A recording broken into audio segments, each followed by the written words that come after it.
And hello, everyone, and welcome to our November Women in Architecture meeting.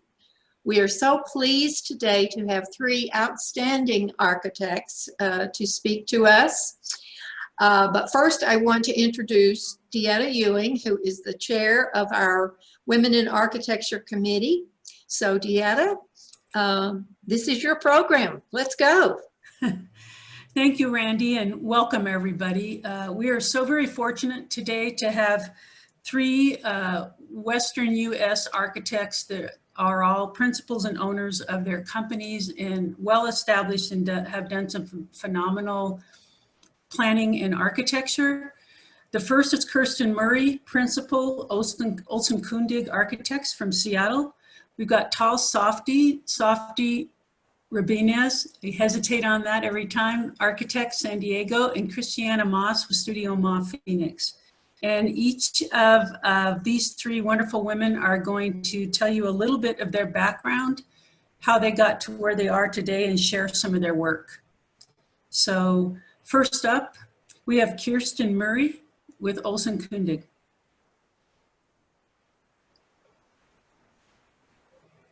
Hi, everybody. I'm going to share my screen here, hopefully. James, am I doing the right one? Yeah. We're all learning so much about technology right now. And it's never the same every time. It never is the same. It never is. Okay, great. Well, hi, everybody. Thanks for tuning in here. I wish we were all there together. I'm sure if we were in Las Vegas right now, it'd probably be sunny and pleasant, right? Okay, yeah. Well, I'm in Seattle. It's a little different here today, but I appreciate the invitation and also the opportunity we had as jurors to see your work there.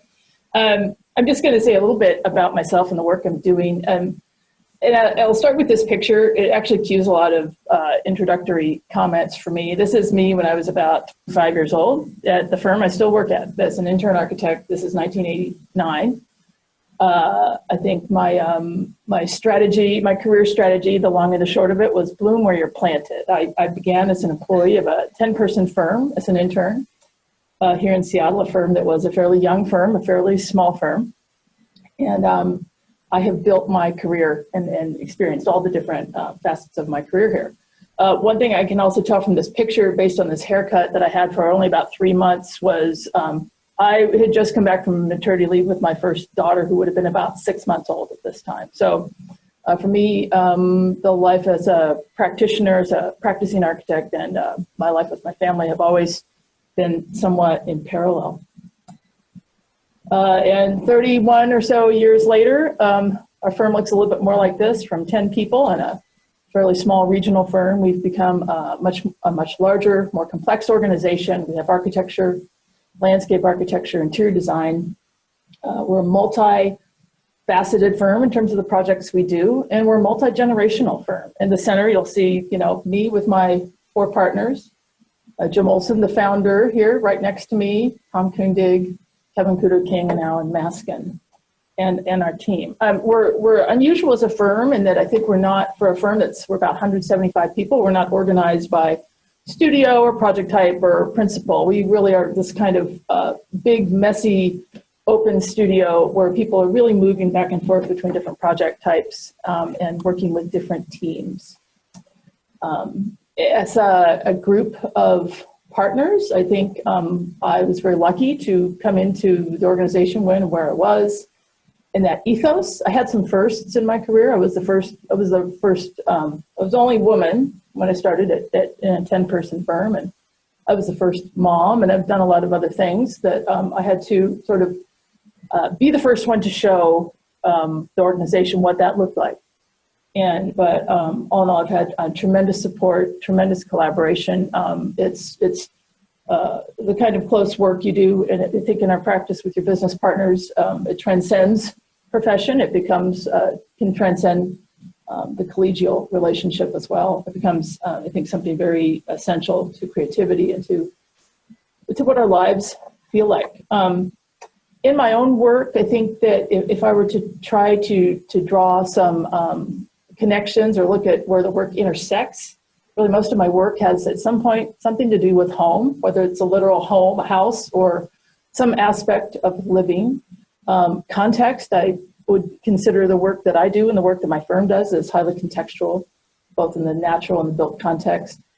And I'm most excited by projects that have something to do with community. Again, community held large in that concept. We're a Seattle-based firm. And I'm not actually from Seattle. I'm from the Midwest, and I'm from Colorado, and I went to school in Virginia. And like a lot of Americans, I sort of find my way around the country. And I had this notion when I got out of school, I had really fallen in love with Scandinavian design and the design and the romantic landscape, as you might call it.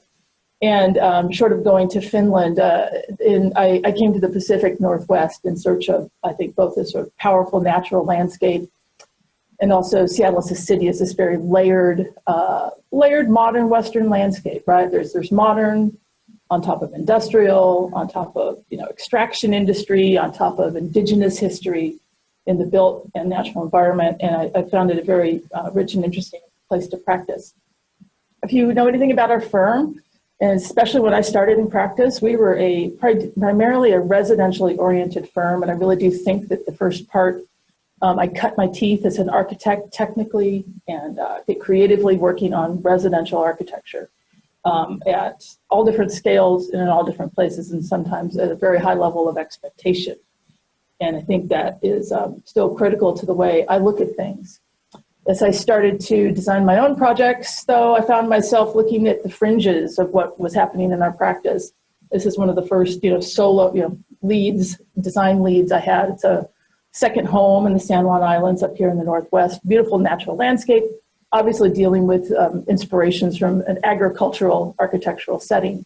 And those were the kinds of things that I picked up. Things that maybe weren't of interest, had too many constraints, too many parameters, or were too small for maybe some other people. I saw those as great opportunities. And I think then about a number of years later, it really, my work, I began to focus on work outside of the single family residential zone. This was a project I got to collaborate with Tom Kundig, my partner on, my business partner, Art Stable. This was a small infill multifamily project. We were really dealing with concepts of how buildings learn. How do you make a building that can be a residential building, can be a workplace building, can be a cultural building, and in its sort of 15 years of life, it's done actually aspects of all three of those things in a very dynamic, emerging neighborhood.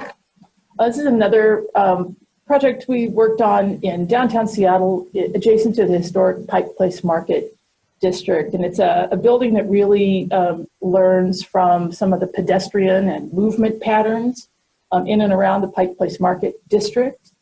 And its forms are very much trying to address scale and pattern within this historic district, as well as introduce some notions that talk to its position on the Pacific Rim and the formal inspirations of that. It's another project I've been working on for a number of years. This is it's in West Hollywood. I call this kind of a super scaled adaptive reuse. This is a repositioning of what was a mid-century office building, as you can see in the center, and we're transitioning that into both the high-end and affordable housing, design district types of street-level uses, and in addition, designing some transitional scale, townhouse scale buildings to transition it to the adjacent, intimately scaled Southern California residential neighborhood. In addition to working on projects that have a residential project typology, I found myself having opportunities to get involved in other kinds of mixed use, I think unusual creative mixed use type projects. This is a project in Seattle.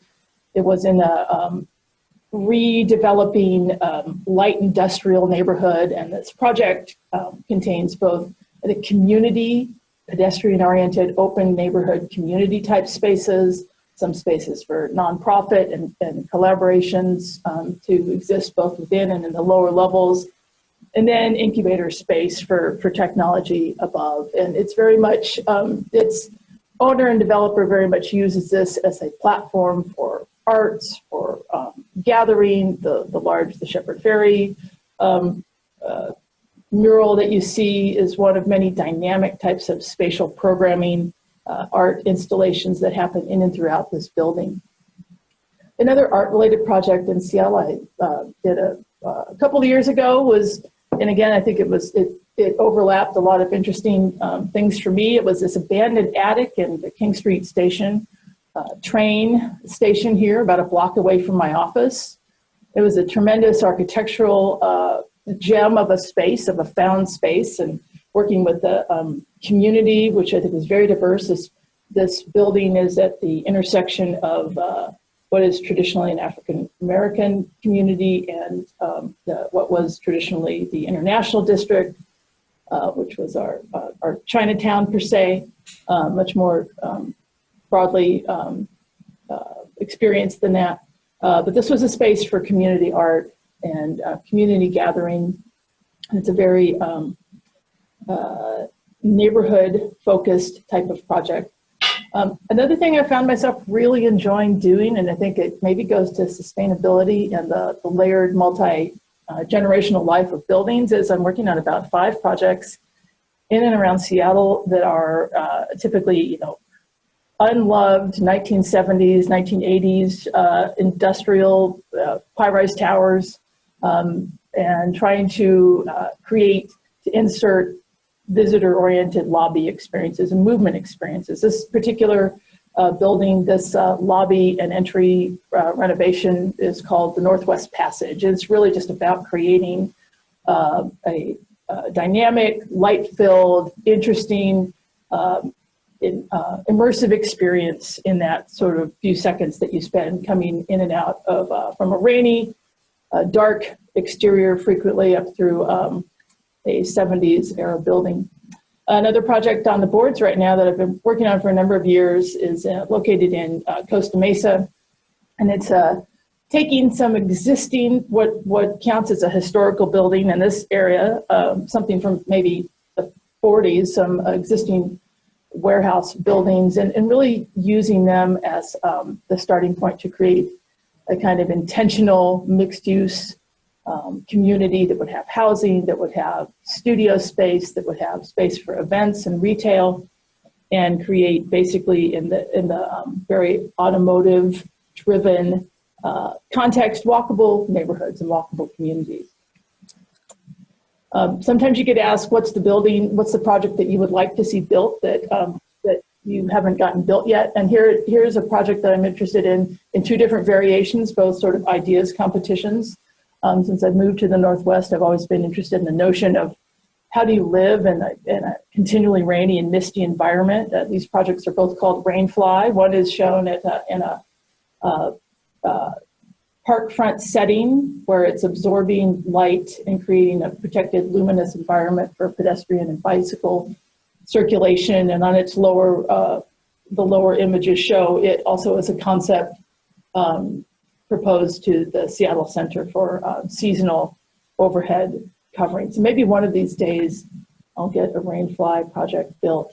I think another overlapping project typology that I'm really interested in pursuing has to do with context at the neighborhood level, but also working in campuses and communities, those spaces on the edge. This was a housing project at Smith College in Northampton, Massachusetts. This is a college that had a very residential focus in terms of their living scenarios, living in houses. The house that you lived in was very much part of your social community. But these houses didn't address the needs of every student, particularly those that had different physical abilities. And in addition, some of the students who were in a program where working with the community or stepping outside of that academic bubble, perhaps student teaching, et cetera, saw a benefit to living more in a residential neighborhood community. So this was our interpretation, our contemporary interpretation of a New England-inspired neighborly community surrounding a central common green and providing a different range of social and private experiences for these students, all of whom were young women. Maybe not young, women. This is another project maybe bracketing the academic range of experiences. This is actually a small college in Eastern Washington, and it's actually on the Yakima Nation Reservation, and it is a higher education institute that provides liberal arts education in addition to business training, high-tech training for students working in high-tech agricultural uses in businesses in and around this part of the state, as well as healthcare and other really important industries. Students at Heritage University are predominantly female. They're predominantly either Hispanic origin or Yakima Nation. And many times, almost exclusively, they'll be the first people in their families to attend a higher education program. And a lot of the conversation that we've had with this is working with the community to be very wise about the resources of the project, its economy, create a master plan that allowed for small incremental building additions to nestle in between existing facilities, to slowly replace temporary facilities after significant fire damaged their traditional campus. And there's another project on the boards at Simon Fraser University, which is in British Columbia, our neighbors just to the north. Again, on the edge between a campus and a little urban center. This is a building that combines housing, that combines a museum program, store, ancillary university functions, and arrival to the campus to create a real mixing zone of activity.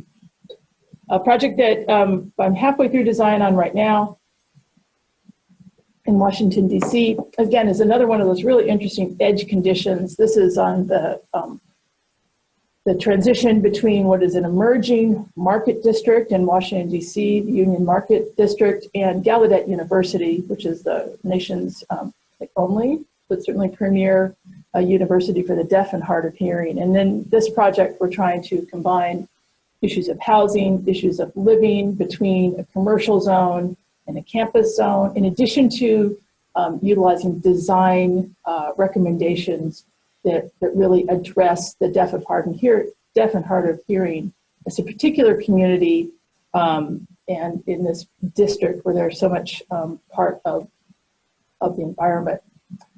And just maybe ending on a few things as we segue into just a few comments back to the office.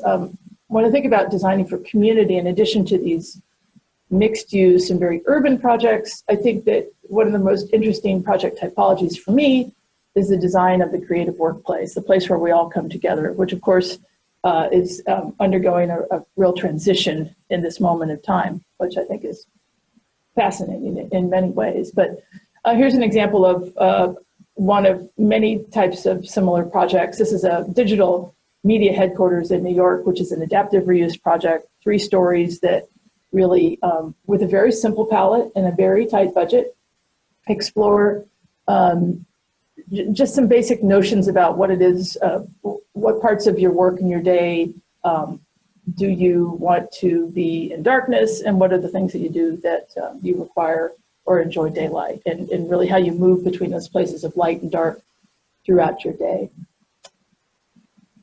So, you know, back to culture and practice.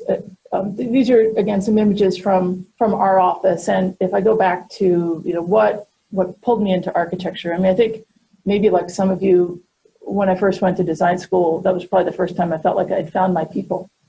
And the notion of that creative culture, that environment, that synthesis of activities between the physical, the cerebral, and those social relationships have been, I think, part of what has sustained my interest in architecture and have sustained me in practice.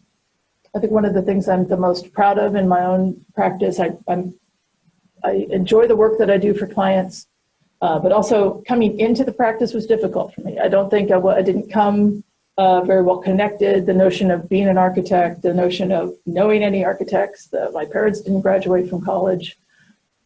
This was new to me, you know, and it was difficult to find a job, particularly in those days. And so pretty early in my career, I went to my bosses at the time and asked them if I could start an internship program. And that has been, I think, one of the most fulfilling things for me over the course of probably the last 25 years or so. We've had, I think, probably almost 1,000 interns come through our program, all having paid internships. We started as a group of 4. Now we have as many as 10 interns. They're international. They're both come from traditional architectural practice. Sometimes they're artists. Sometimes they're scientists. They have other disciplines. And seeing them move through the world, some now having successful practices of their own, some now with us, some becoming clients or otherwise being involved in the design built environment has been very, very rewarding. And I think a big part of my purpose as a practitioner, especially at this point in my career, as I look to what my legacy is. Another interesting thing, and I'm almost done here, that I look back on as a real highlight of my career, maybe outside of traditional project-related practice. For about 2 years, my business partner Alan Maskin and I had a chance to lease or affordably lease an unused space on a storefront underneath our office, and we did about 24 months of monthly changing public programming, using creating partnerships with local nonprofits, museums, social service agencies, any number of groups. And in each case, we asked them, well, what can we do? What could you do in a space like this that you couldn't do otherwise? And we engaged the young people in our office, or any number of people in our office, to design simple, quick installations. We spent $1,000 on each one. We worked with a contractor partner and the nonprofit to help staff and keep a space that was typically open for a number of hours a week, usually several evenings and every day at lunch. And we just invited the public to come in and enjoy the space and participate in the programming. And we're in a very, I think, challenged area, a downtown area. When we opened our doors, we opened them to everyone, including our unhoused community and all of our neighbors. And we found it to be, I think, a very successful, expanding experience for all of us, both creatively and I think socially, in terms of how we learned to understand our community and deepen our relationship with our local, nonprofit partners. And then, finally, as kind of working off of that, I think if there's anything that I hope as a profession, as our practice, we can begin to do better moving forward, is really start to work with the notions of community engagement, understanding your community, thinking of yourself as an architect and designer as being in service to a community that is all around you, and building a pipeline, as they say, for more points of view, more opinions, more types of people to enter the practice that will feel like progress to me. So that's me in a nutshell. Thank you, Kirsten. Yeah, that was terrific. We appreciate it very much. We currently don't have any questions in the question and answer, but for those of you attending, we will certainly have questions and answers at the end as well. So I'd like to reintroduce Tal Softy with Softy Rabina's Architects from San Diego. Hit it, Tal. Thank you for having me. And Kirsten, that was really beautiful, beautiful work. Nice. Yeah? Yes. Okay. So as many of you know, architecture can be a way of life, not just a profession. And for me, it was my way of life since I was born. My father is an architect, and we lived and breathed architecture in my home. I grew up going to construction sites and having late nights at the office. And maybe because of this full immersion, I resisted going into architecture school until my last year in college. Actually, exactly the opposite of you, Kirsten. You came into it suddenly, and I grew up with it. And I ended up at University of Pennsylvania, where I met my husband and partner. And after graduating, we went to New York for 3 years and trained there. And then Ricardo's job took us to San Diego. And we thought we'd be here for a year or two and then go back to the East Coast, have an adventure. But we fell in love with the city, started a family, and we felt that we could grow professionally as the city was growing as well. So we put up our sign. We rented a 250 square foot triangular office building, not a little space, a room basically on a canyon. And we didn't know anyone in San Diego, so we took whatever we could get, kitchen renovations, bedroom additions, whatever it was, and tried very hard to get into public work, into a different variety of work, you know, community work. And slowly our practice did build, and we really enjoyed having a variety of type of projects. It's something we've always enjoyed. And so our practice has grown, and the variety of projects has grown as well. We have a wonderful team of architects and designers. And, you know, just talk about what kind of inspires us in our work. I mean, I guess first and foremost is really to meet the needs and the dreams and the aspirations of our clients. But then I think what really inspires us is also to capture the magic of each site, and also to bring landscape and nature into our projects as much as possible. We feel like that's really important today, both in our private and public work. So I'll just talk about a whole bunch of projects that we've been working on through the years. I'll start with residential. First, I'll show you three residential projects on the same canyon. The first one is for a neighbor of ours who their house burned down in a eucalyptus grove. And we rebuilt them a small 1,400 square foot house in the eucalyptus trees, and really wanted them to experience being in the trees. So there are more cantilever decks than there is indoor space. We saved all of the trees on site. The views from within the house are either up into the treetops or down into the canyon. And they love birds. They feed the birds every morning, and they have a beautiful macaw of their own. Really nice one. And then this is just to show you how each site within the same canyon created a different solution of house. This is a little bit higher up in the canyon overlooking. And this house is on a flat site with a courtyard that faces the canyon and allows the landscape to penetrate deep into the house. Right through into the front courtyard as well. So the spaces, you know, feel like they're connected to the outdoors.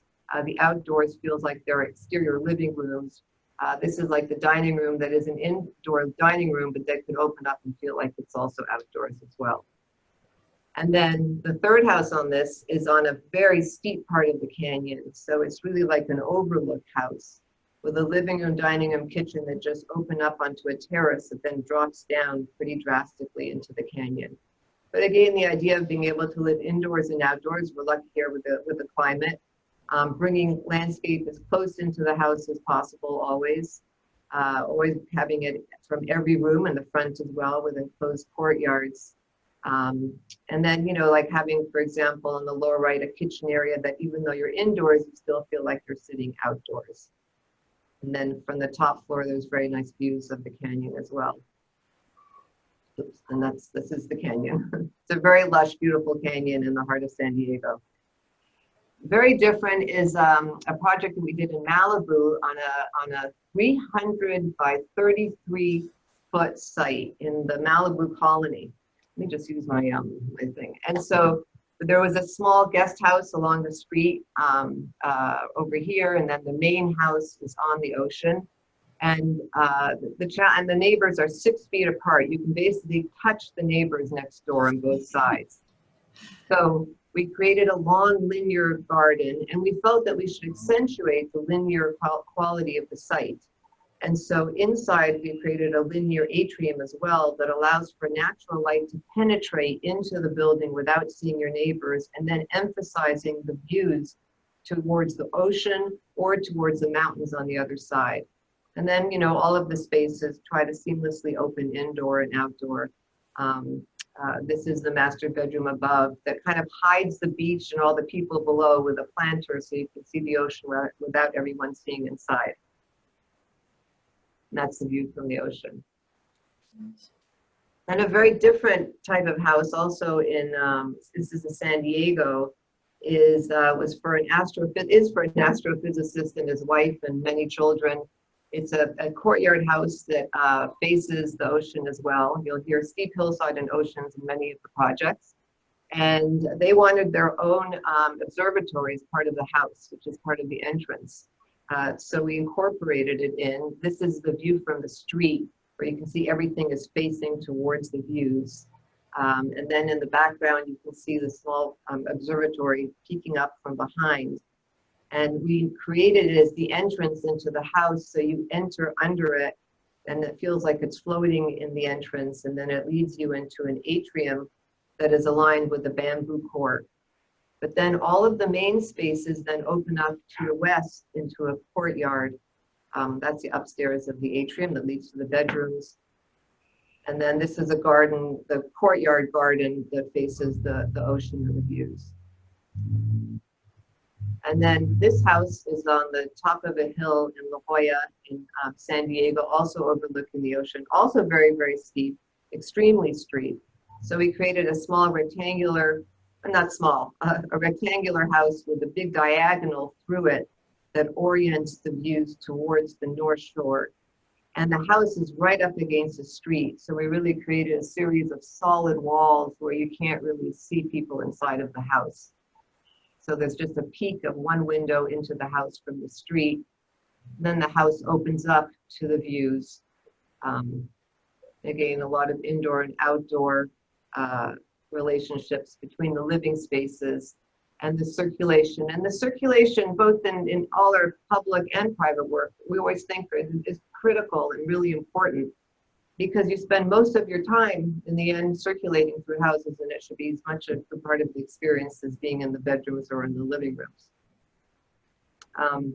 And so we also do a lot of multi-family, mixed-use family, affordable housing. We do affordable housing, student housing, but I'll just show a couple of projects that are kind of on the drawing boards.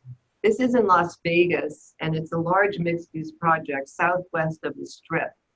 And the views of the Strip are the most important thing in Las Vegas. It's just like the ocean in San Diego. So everything has to be oriented there. We had to count how many units had views of the Strip from our development. So we oriented it, right? The whole project orients towards the Strip, and the topography actually lends itself stepping down towards the views. We created a cluster of housing buildings that have their own private courtyards and then open up into a very, very large green space with a clubhouse at the end, and then commercial retail buildings at the street level. And so these are all renderings. This is from the pools looking up at the clubhouse. And then you can see the individual courtyards that open up to the large one. And in the lower left, you can see the commercial area that's at the corner gateway. Just little shots. And we are grading currently, we're just starting. And then we're doing a project in Bentonville, Arkansas, which is perfect. They have really very little multifamily housing, and it's very expensive. So this is a very affordable project. We did a very similar idea where we have clusters of type 5 simple housing around a very big main building, like a promenade that faces towards a big public park. But it's really less about the buildings and more about the outdoor spaces that define the buildings, that the buildings define. So this is a long arcade that faces the park with some retail, some of the amenity spaces.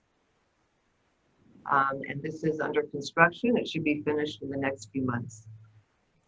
And as I said, we worked very hard to break into public work.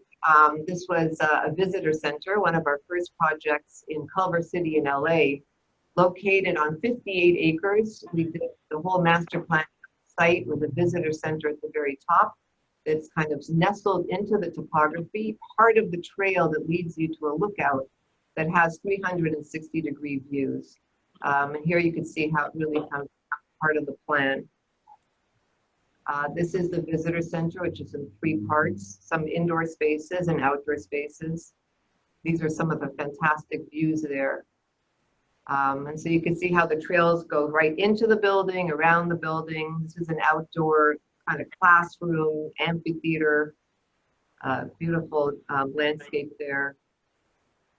Just seeing how everyone's used it, and it's become a really great, a nice wedding spot, very popular now in LA.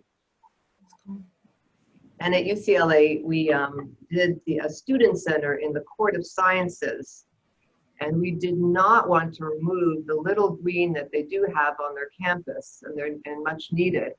So we designed a building that we wanted to really virtually disappear from above and be able to be used as a garden, and take advantage of the topography to nestle the building into the hillside. And so from above, it can be used, you know, as a lawn. We covered the building in wisteria and jacaranda trees. The photographs to the right are before the planting has arrived. This is the one on the left is midway. Now you can really not see the building. Much of the spaces are outdoor terraces that lead down into the space. This is the eating venues inside. And then from inside, you can see the terraces that step up towards the path. And in San Diego, this is in San Diego at UCSD, we designed a small conference center for Scripps Institution of Oceanography. And it's right on the ocean in one of the most sensitive areas, very beautiful. And our goal in this primarily was not to create a wall for the rest of the people behind it, and to create something that felt porous and part of the residential community around it. And so we created a series of small buildings that are linked with trellises. We nestled the main mass into the hillside so it's not so tall, and allowed for a restaurant on top with a large terrace overlooking the ocean. And so you can see there's ramps that lead to the roof of the building, and then ramps that lead down to the ocean. These are the small meeting rooms that each have their own private patio. The auditorium is like an onion that can peel away between being enclosed, and then it can all open up to the lobby, and then the lobby can open up to the green overlooking the ocean. And it's also become a very, very popular spot, you know, just because of being near the ocean for lots of different activities. We've been doing a lot of work at UCSD. This is a structural engineering building that we did with Miller Hall Architects. That has a very beautiful canyon that's now becoming a big amphitheater that we're also designing. So we created a building that engages with this green space. It even takes a bridge right into the main public atrium that feeds into all of the parts of the building. So here is the mound that's a continuation of the hillside of the canyon that's linked to the main lobby with a bridge. We created a big outdoor atrium that's covered and protected with glass doors, so many activities can happen there, and a lot of interaction and collaboration can happen between the different engineers and scientists there. And it's been great because it really has been used as places for meetings and events for the building. And then we did a little, what is it called, aquatic center, also in San Diego, south of San Diego, on a canal for a little community center and boat storage. Quite a fun, very small, very, very low budget project. We created a community room that we wanted to feel like a sail, because all the sailboats are parked nearby. And then the storage of the boats are right over here, and they come out on the side. And so from at night, it looks like a little beacon. We tried to make it look like that. And then this is looking from the ocean, from the canal, looking back at the building.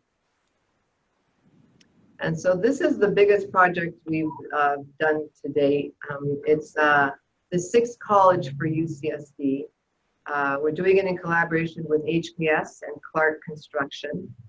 And it's 2,000 beds, very, very dense. And it's called the Living and Learning Campus because it's the first time that they're combining academic buildings, housing, dining, amphitheaters, auditoriums, restaurants. So it's trying to become the new heart of the campus. And we won it in a competition. Here you can see the plan where there's several buildings that create a very large open space with orientation again and emphasis towards the ocean and the views. Still trying to make it feel porous even though its density is so high. We put most of the massing and height on the north side of the site so it didn't create big shadows in the courtyard. You can see it now. It's going to be finished in a couple of months. So it's coming along well. We're very happy. These were some of the renderings that we created. It was a 3-month competition, and this is the degree that we had to complete for that 3-month period. And now you can see the rendering we did 3 months into the project, and now the construction, which will be finished shortly. So it's looking pretty much the same, even the design build. And then I'll show you just a few shots of some of our infrastructure projects. This is one of our first bridges that we ever did. It's a pedestrian bridge at Ucsd connecting the upper and lower campus that we did with the head of the structuralist department, Frieder Seiblet, very, very early when we first moved to San Diego. And that led to a lot of infrastructure projects, which have been extremely interesting, as our cities develop. And so we then entered a competition in Doha, Qatar, and won 2 pedestrian bridges, which are living bridges with cafes on them, connecting these man-made islands. And then just to show you one more, we did a bridge downtown in San Diego, which is a gateway to San Diego from the south that connects Petco Park, the ballpark, to the bay. And so these are all the projects that some of the projects that we've been working on since we started our practice. Thank you, Tal. All of your work is incredible. Next up, we have Christiana. Thanks, and yeah, I'd like to echo that, Kirsten and Tal. It's really great to see your work, really inspiring stuff. And let me share my screen here. Okay. So hopefully everyone can see this. I'm just have a there. So thanks AIA Las Vegas for inviting me today, along with these wonderful women who, again, I'm very inspired by. I'm going to give everyone a kind of insight into what we're thinking right now. This is a lecture and I guess some sharing about what we've been doing and how we've been thinking. And joy is a radical idea right now. I think we have a lot going on, and I believe deeply, and our firm believes with deep conviction, that architects are really, I would say, best situated in many cases to solve some of our most challenging problems right now. And I'm going to share some examples of this. I'm also going to share some resources with everyone in terms of what we've been doing and how we've been thinking and retooling our practice. So it's very now. I'll give you a little bit of background. I am one of the founding principals of Studio Ma. I founded Studio Ma with my partner in life and work in 2003, Christopher Alt, with one other partner. And so we've had 3 partners over the years. That 3rd partner has changed. They actually became a principal emeritus, our original partner, Dan Hoffman, and he now teaches at U of A. And we have Tim Kyle, who's become another principal. And we have an office of right around 13 right now. It's usually between 13 and 15, and we are growing. But the size of our firm has been, I would say, pretty strategic in terms of being able to keep our hands on the work. we know that that's going to be a challenge as we continue to grow. The word "ma" means the space between, and this has been, I would say, it's a very, I would say, great principle in terms of being able to adapt. And I'm going to talk about that adaptation today in terms of our practice and the way that we practice. So Ma means the space between, as I said, and the relationship between context and the work is something that's very, I would say, essential. We've been working on articulating our core values for the past, I would say, year or so, just trying to articulate exactly what we do and maybe what we want to do more of. And these are our 3 values that we've articulated: leadership through partnership, advocacy and value for all, and sustainability at any scale. And I'm going to describe these a little bit and why we believe that they're important, and they really guide the practice. And as I said, we believe that as architects, we can solve a tremendous amount of what we're currently facing in terms of our issues right now. So in terms of partnership, we have spent a lot of time helping our clients solve problems, often before they become buildings. And we've been doing this for a very long time, whether it's research or strategic planning. We do have currently a partnership with MIT where we're doing essentially testing some of their simulation software. We do a lot of master planning for different institutions, and it's something that we believe is necessary before buildings are built to basically think very carefully about what it is we're doing and how we're impacting a place. Advocacy and value for all. This idea is that architecture is for everyone.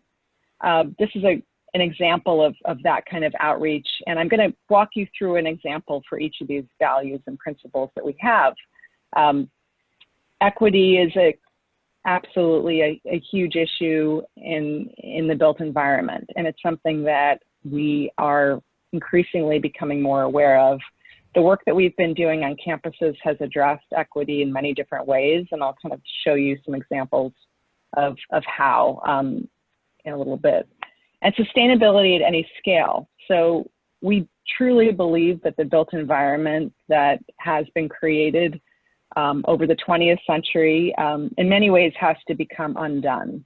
And we have to begin to rethink the way that the built environment interacts with nature. And so the idea that we are going to be undoing a lot of what was done in the 20th century is essentially what I believe we're going to be faced with increasingly in the 21st century. So having tools and the ability to actually deliver on net zero energy, water, and carbon is going to be essential to the practice of architecture. And I believe that in a way, this is one of the most exciting times to be an architect, because we are truly defining or redefining what it means to act in the built environment. I just want to make sure, is everyone hearing my audio okay? Yes. I'm getting a little bit of feedback. Okay, great. And so all of this, in a way, summarizes our focus right now as a practice. We are retooling quite a bit. A lot of the work that we're doing right now is involved deeply in research around these different areas, and also physical work as well that's touching on these principles. But being able to tackle this within our practice does give us a tremendous amount of joy. And the idea that we can actually solve problems that are deep problems that you know exist through architecture, again, is something that we believe is inspiring. And we really truly think that we need an army of architects focused and working on these issues right now. So if we need an army, I'm going to share some of what I would consider is the arsenal of the army, some resources with all of you today that we believe can help to create this, this force, this ability to be able to tackle some of these problems and issues. And I'll walk you through some of that now. So this is a project that started as a master planning effort, and it's also very much linked to this, I think, issue that we have right now related to access to education in our cities. You know, we have amazing resources at our universities. We do quite a lot of work with universities, and yet we have a huge demographic in our country that is underserved by education. So President Michael Crowe has been working for a long time to be able to kind of break down these barriers to education by making education that is not exclusive but completely inclusive. And this is like a great example of a project. So the idea of embedding education in a city is something he's doing in the city of Phoenix.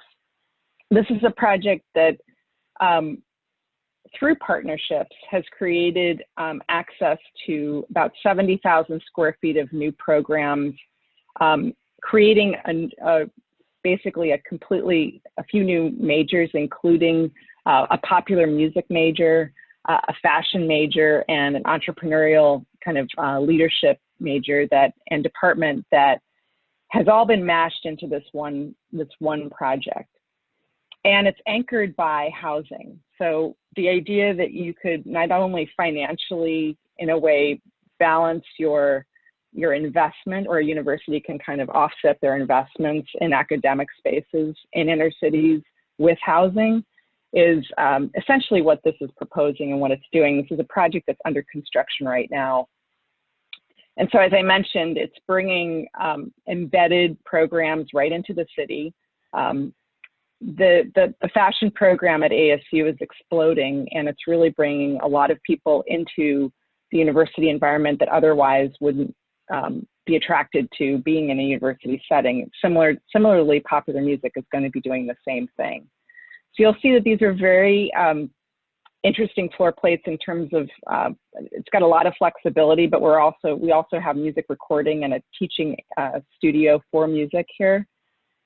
And this is actually a program that was developed while we were designing the building. So flexibility in terms of a system of construction and the ability to have programs kind of join or not join at any particular time was a really important part of this.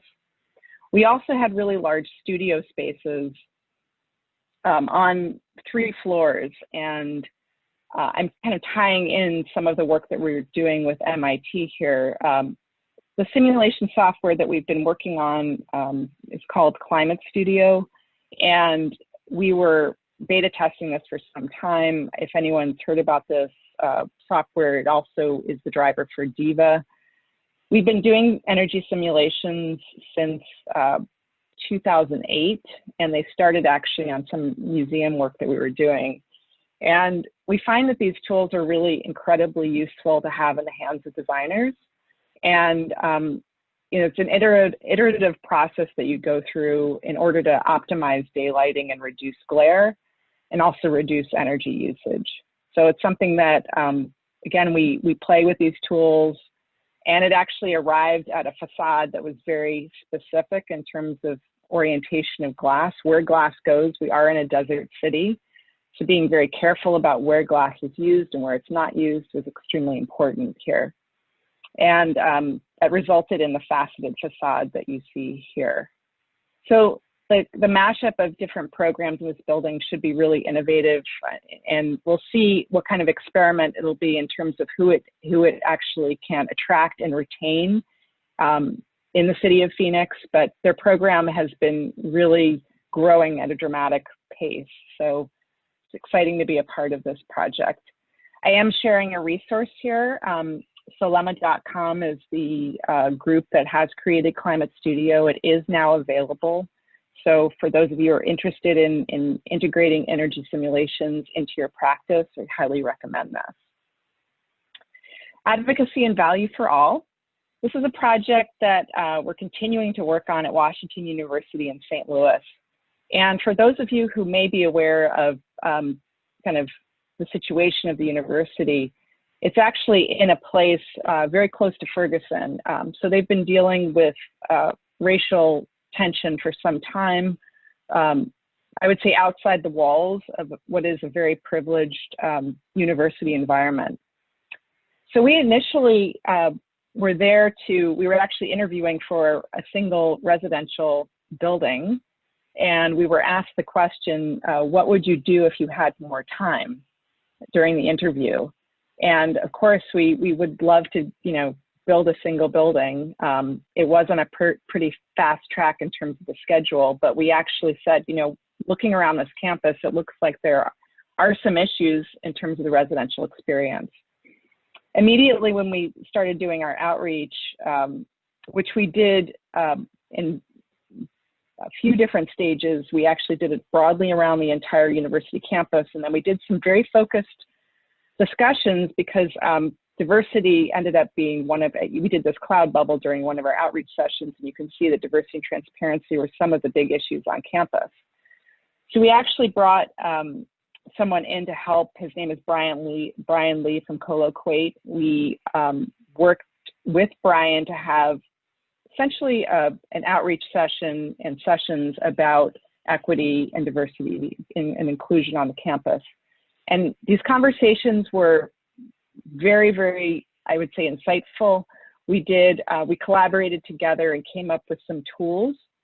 This is actually a group of students creating an emotional heat map of the campus and indicating on the campus where they felt welcome and where they didn't feel welcome and all the different emotions in between. So really how they feel on the campus. What we discovered through this process was that there are some areas of the campus that where people felt like they were not welcome. And there were some real kind of issues in certain areas. We found that they related mostly to how space is allocated and who has space and who doesn't. In particular, the fraternities were a source of some real grievances. And we were able to actually kind of uncover this. And then, interestingly enough, we compared the situation of Washington University to other institutions, and it turns out that these are just kind of assessments of what space, who has space and who doesn't have space on certain campuses.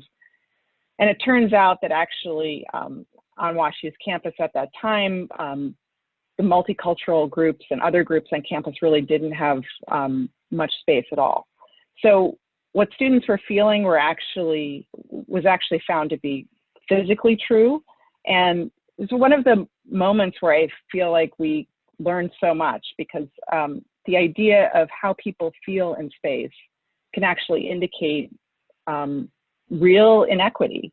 And again, I'm sharing these discoveries because these are things that now we're taking with us and really learning from. But this has informed what is becoming the future master plan of about a third of the campus at Washington University. And equity, diversity, inclusion is becoming the focus of some of their building planning that they're moving forward with as well. And hopefully we'll get back to building a building or designing a building at some point at WashU. But this has been a really wonderful journey so far. I'm sharing this resource with you, Design Justice, in terms of equity planning so that you can learn more about it. There's quite a lot of conversation right now. Another great resource is Black Space. They're doing some amazing work. And sustainability at any scale, this is our third core value. I'm going to focus now on what we are truly passionate about, which is adaptive reuse. And I know, Kirsten, you talked about a lot of projects that you're working on, old 70s buildings. Well, this is one of the worst lemons of all time. This is our old, we bought a building in Phoenix. Essentially, it was a old dentist office. It had some good masonry, but the rest was really horrible.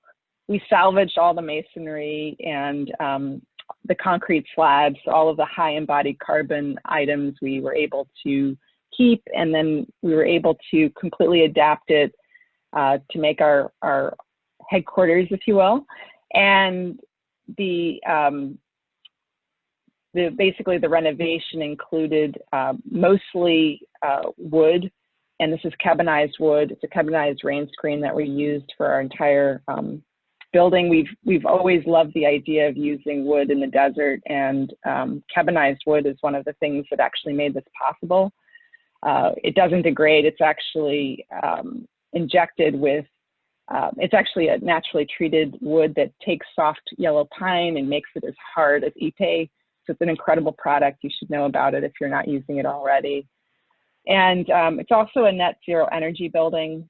We've installed our solar panels, which aren't in these photographs, but we are running at net zero. You can see the old kind of bones of the building or masonry walls that are inside that. Shaded mass is one of the best ways to deal with creating some thermal swing in the desert these days. And we just wrapped the building with a carbonized screen wall. This shows all of the components, what was reused and what essentially was then installed after the renovation. And eventually we are designing this, and we've actually bought the site to the south of us. We're designing this for net zero water as well, which is a huge challenge, and we're having to do quite a bit of advocacy within our city to make that possible. But we're undeterred, and we'll continue to work on this so we get to net zero water as well. So these are some other photographs of that in our work environment, which is really, doing a lot with natural daylighting, and we love our new home. And this is a great resource. It's basically the EC3 tool, which can calculate embodied carbon. We also use Athena as well, but this is a really great tool that you can use. And this is, again, just kind of reminding, if this is a toolbox, we can share this with everyone, but I have some more resources here: high performance buildings, attainable housing, and some resources about the user experience that we also use in our studio. Inclusive restroom design as well. It's a great website, Stalled. And I also wanted to share what I believe is has made all of this possible, is this idea that, and Kirsten, you talked about this a little bit, but our office has always been after school hangout space and place. And we have a living room, and that's functioned really well. Obviously, during COVID, I am deeply sensitive to the needs of parents right now. And I just want to encourage women everywhere to make sure that you have equitable homes. If you view your home life equitably, that usually translates into other areas of your life. And I wouldn't be able to do it without my partner in life and work, because we do have a really wonderful, equitable relationship. And we are hiring right now too, so just wanted to share that. And that's my little sharing today. So enjoy.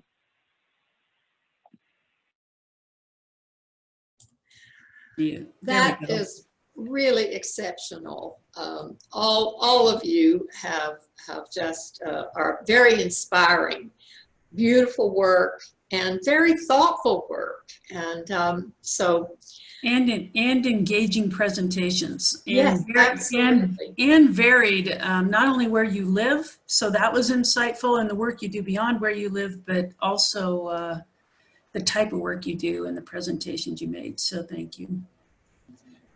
Thank Randy, do you want to read the question? We do have a couple of questions. I had some thoughts too. Do you want to go? Can you see them, Randy? Do you want to ask? Yes. All right, I'll let you ask. Our first question is from Angela Mai. She says, thank you all for sharing your work with us.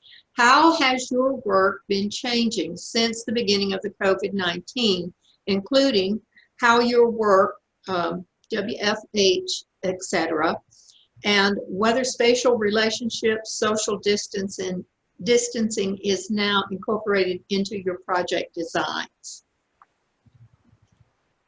I could take a bit of that. Okay. Well, one thing that I think has been really exciting spatially in terms of COVID, not too much has been very exciting about it. It's been very negative in every aspect. But in terms of what has come out of it in San Diego, and I'm sure it's going to come out in many other places as well, is the idea of using outdoor space as much as possible and integrating it into our everyday lives. And that's something we've always been trying to do. But it was funny because there was always a lot of resistance from the city of San Diego, for example, and in many municipalities about allowing restaurants to spill out on streets or to allow, you know, different things happening in the public realm that today are suddenly allowed. And I think that this will continue after COVID because I believe people love that interaction, love being outdoors and being able to use the space. So that's one thing we've definitely noticed. Anyone else? I'll chime in a little bit. I can say I can second that notion, although I would say I'd rather be living in Southern California, Las Vegas, or Phoenix right now than Seattle. The idea of outdoor COVID living is, that notion abandoned us a few weeks ago into what is a very wet, cold season here. But I think we are incorporating this into, as I showed, I'm doing quite a bit of workplace, and I think people are really trying to grab what is temporary, what is permanent. I think culturally, I think we can kind of put on we'll learn lessons from this, right? I think one of the lessons we've really learned, we are predominantly off-site right now. We have some skeleton crew here.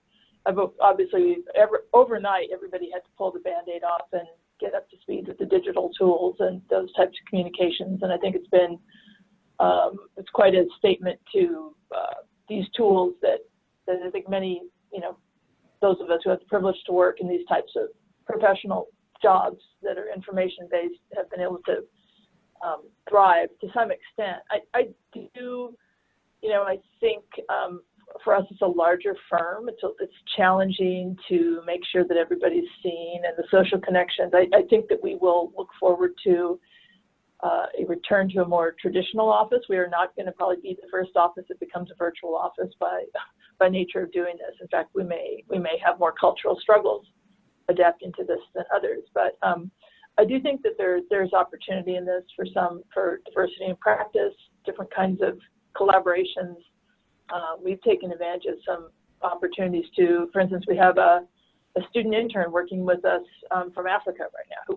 We would have never been able to work with him. You know, he would not have been able to travel and come here to work. And I think that kind of intellectual collaboration will be benefited from this. But physically, I do think we are in the middle of several kinds of migration, several kinds of rethinking of how we live, where we live, how we work.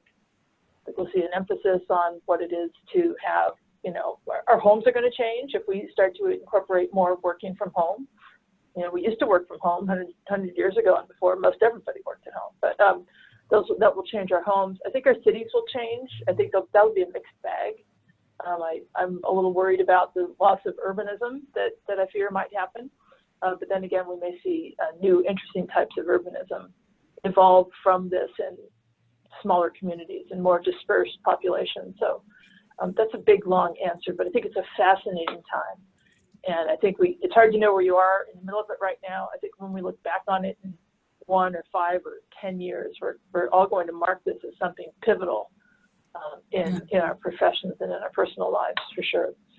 Absolutely. Yeah, I mean, I think I probably shared a lot of what we believe is going to be, you know, changing, and this whole situation has, I would say, put a big lens on our profession, and I think it's a huge moment of change. So we have to adapt. Cristiano, we have 2 people who want to know about the treated wood.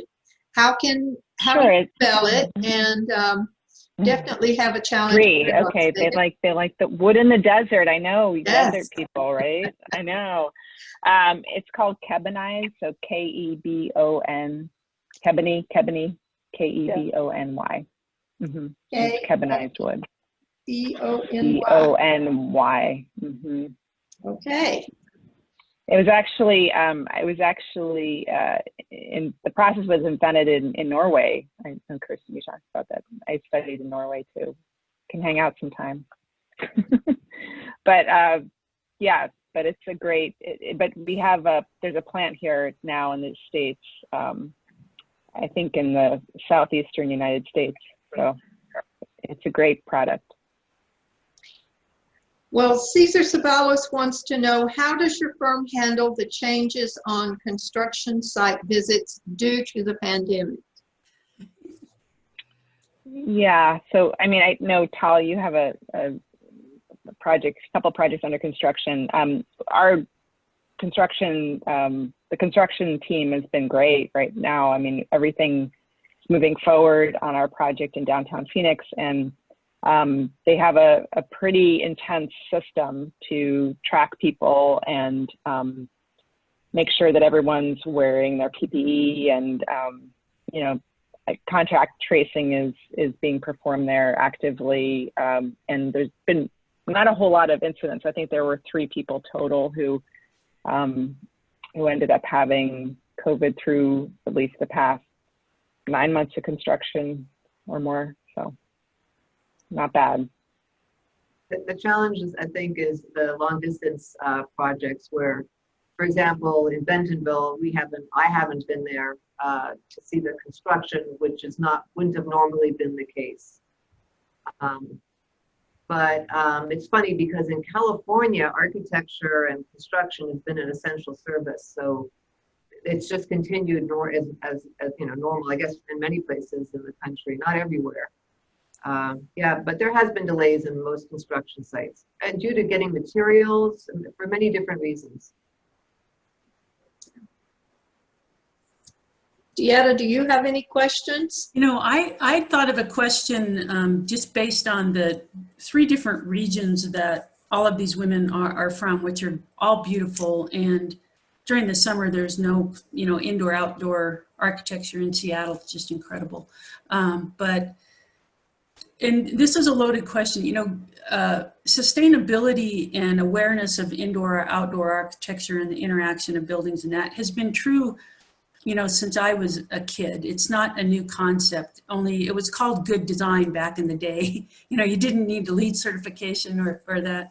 So my question for each of you, because I think it would be different based on your regions, assuming we're talking about a building in your home cities, and if you only had to pick one thing, how would, you know, or maybe even your last building, how are you being more sensitive to sustainability design, but mostly how are the tools, the technical tools are more, which tools are you using to help you do it well, I guess I would ask. And Christiana, you touched on it a little bit, but there are so many choices out there right now that it can be a little overwhelming. So I wondered which tools each of you thought were the most advantageous, the software and such.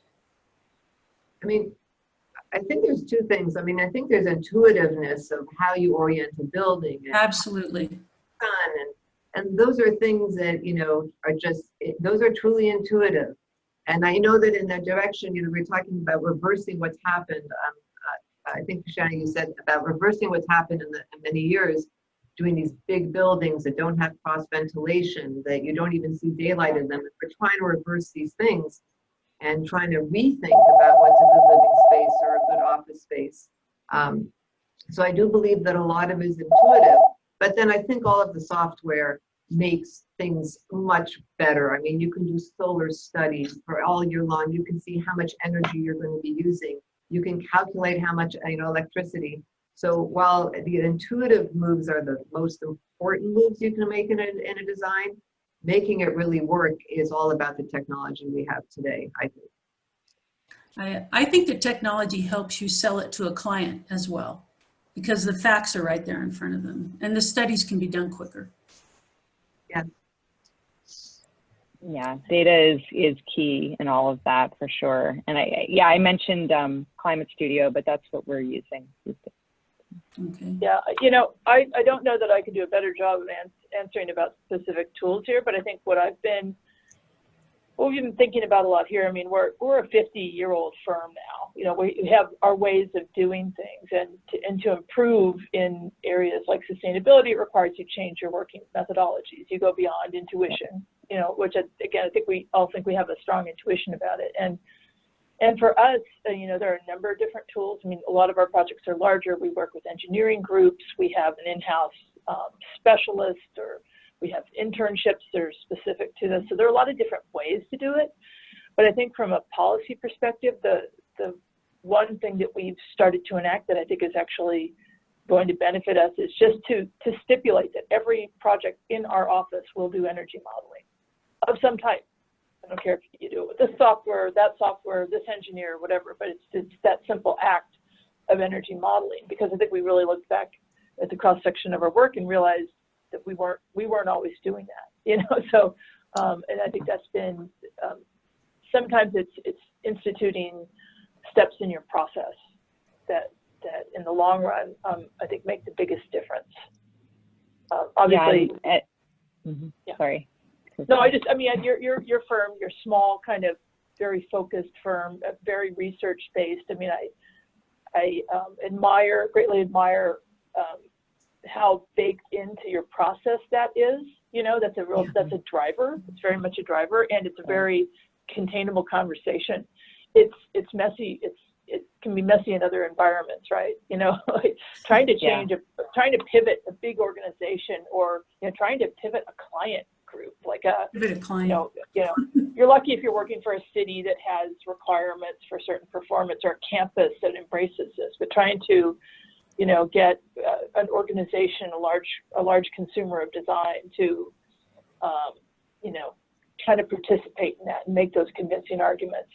That's a challenge, right? I think regardless of what scale you're practicing at and where, it's figuring out what connects with your projects and your clientele, and what those tools are. So I think it's greatly varied. Yeah, I agree. And I think for us, we've been kind of doing this for a while, but finding and realizing that we had to have the words, and we had to actually state what our core values were, was in a way the first step to actually being able to clearly articulate and make cases, not only within, you know, continuing to do this and I would say systematize it in the studio, but also to be able to convey this to our clients really clearly. And so we found like we had to kind of go back in order to actually express these ideas and be able to make the case. We have another question from Angela Mai. She says, for those of us who were laid off due to COVID, what suggestions would you have for continuing to advance our career, knowledge, experience until we can rejoin a team? There's a place I heard of in Phoenix that is hiring. That's right. I know. So first thing, but there you go. We're hiring. We're open to remote workers in concept. We actually had one for a while also. They were in Boston. But I would say in terms of your own personal growth, it would be extremely helpful, I think, for you to get familiar with these tools. I think understanding that this will be a huge driver of architecture and design in the next decade. You know, being able to have those skills and be a great designer is the unicorn that honestly we're all looking for all the time. So being that person would be great. So learning the tools, learning often in terms of our workflow, you have to work in Rhino and then also in Revit. So making sure that your skills in those softwares are really up to speed, and being able to do simulations would really be great. So there are a lot of resources online to be able to teach yourself or take a class now if you're able to do that. Those are great ways to kind of hone your skills right now. Have another question from Cesar Sabalos. Any thoughts on equity in professional fees, being a woman-owned architectural firm? You're saying in architectural fees? Yeah. Yes. Any thoughts on equity in professional fees, since you are all women-owned architectural firms? Do you think there's a difference, or any other considerations that might affect professional fees? I'll say one thing. I was reading an article this morning that the late Zaha Hadid was the best paid architect in the world. So there you go. That. Be like Zaha. Good for her. Yeah, I do. You're moving a little bit further to the left. Okay. Sorry. Oh, there you are. Well, that's true in life for me. But sorry, but I'm having some sound challenges over here. I think that's a good. I would answer that in a larger, in a larger way, which is that I think if I'm answering a more macro women in architecture question, I think that it's difficult for many of us to assign value to something, to assign monetary value to something that we're doing out of passion, out of a true desire, and to do the work. And I think there's also a tendency to undervalue one's self and one's value. So I would just encourage anybody that feels like they've got that problem in any part of their life to invest, to explore it really. See if you're doing that for any reasons that are more deeply personal. And I think that is, there's a characteristic that I think women can have. Not only women, but women can have. But beyond that, I think it's setting, creating, having some discipline around how you spend your time and how you spend your money, the things that you contribute, the things that you will do pro bono, the things that you rely on for revenue generation, and sticking to modeling your business, your economic performance of your business, and sticking to that model and framework as much as you can. Sort of resisting, having some discipline around that, I think helps. And I think we all have to stick together too. I think when we stand up for ourselves and the value that we have as a practitioner group, we help each other and we help people understand the value of what we do. But again, I think talking about, and I think this overlaps a little bit with the question about what can you do to improve your skills. And sometimes we have to really talk about the value that we bring to the design process and to the client. And that value, you need to be able to translate that into both qualitative and quantitative terms. So those are things that I would spotlight a little bit in terms of your thinking. Yeah, we spent quite a bit of time looking at our billable rates and making sure that we're doing work that we are increasing the value of our firm and overall, because the last thing you want to be doing is devaluing your work, because what happens then is that you're working too much and you're not getting paid enough. So you never want to really be in that situation. You want to kind of, I would say, make it clear what your value is and make sure that you're sticking to it. And you have to say no sometimes in order to do that. Yeah. Good answer. Dieta, what do you think? Over the years, I haven't ran into that I was giving any less value than maybe a male would have had for the same situation. It's more struggling to make sure that design is appreciated in the first place, and establishing your value, which you said. And I also think the bigger picture, if you're looking at it from a pure gender standpoint, is that when more of the owners of buildings and the owners of projects are female managed and female owned, then any disparity that may exist will be gone. Because the challenge may be now, and I'm not saying it is, but it may be that many of our clients are male. But I personally have not ran into the fact that I was female, meaning I got less fees. That hasn't been it. So I just think there were fewer of us. So There has been. That is changing rapidly, I think. So. yeah. It'll be interesting when we have more female owners and managers of businesses that are hiring. When I went to architecture school, half the class were women, and I'm sure I think a handful of them, or not all of them went into architecture school. So I think it's now slowly starting to feel like there are more women in architecture. It's taken a while. Tal, I do have one more question. Oh, I'm sorry. I have one more question. I love that photo of you and your father. Where was that taken? What was that building? What country? It's in Montreal, and it's Habitat 67. Oh, it was awesome. That was an incredible photograph. Yeah, I know. Well, I have to. Yeah, I was just going to say that, sorry, I wanted to just add that there's a great article in the New York Times about how women right now are really struggling with families, and, basically that women are the plan B. And I guess I would just challenge all of you to say that you will not be the plan B, and that you will make sure that you're both in whatever relationship you can, if you can make sure that that's not the default. I urge you to do that in your lives.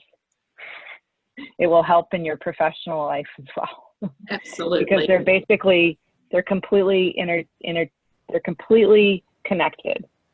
And I think it's the biggest challenge is really finding equity in your own relationships, and that directly translates into how you show up and how you're able to work and how you're limited also. And I think the other part of that I would say is, if you're an employer, part of doing that is not looking at the issues of family and children as women's issues. It's really looking at it as family issues. I think on the other flip side, if it's difficult for a man to take a paternity leave, or to make accommodations to his schedule to be a parent, if they're not given the same opportunities to do that, that Exactly. continues to reinforce this. And so as an employer, I think it's requiring, it's looking across the board at how you treat people. The state of Washington has a 3-month paid family leave program that's for men and women. I think it's been a bit of a game changer culturally, I think, for a lot of offices, because you see men now taking paid time off, and it's not just the women that are, she's on maternity leave. It's the whole family, and I think it's becoming that increases the acceptance of family, I think, in business. Sometimes change happens, a step at a time. So we are moving in the right direction, I think. I just want to say thank you to all of you. This has been a tremendous presentation for our group and our members. And I so much appreciate you guys making the time to do the presentations and to be with us, share your knowledge and your work, which is just amazing, amazing work. So, Dieta, you have any additional comments? I just want to say I'm so impressed and inspired by the three of you, and we appreciate your time. We're grateful for it, and thank you very much. Thank you for having us. Thank you. Thank you so much for the invitation. Thank you all for the fine work you did on our design awards. I don't know how many of our people know this, but this is our jury for our design awards this year. So thank you again. Wonderful work. All right. Goodbye, everybody. All right. Thank you. Take care. Thank you. Bye now.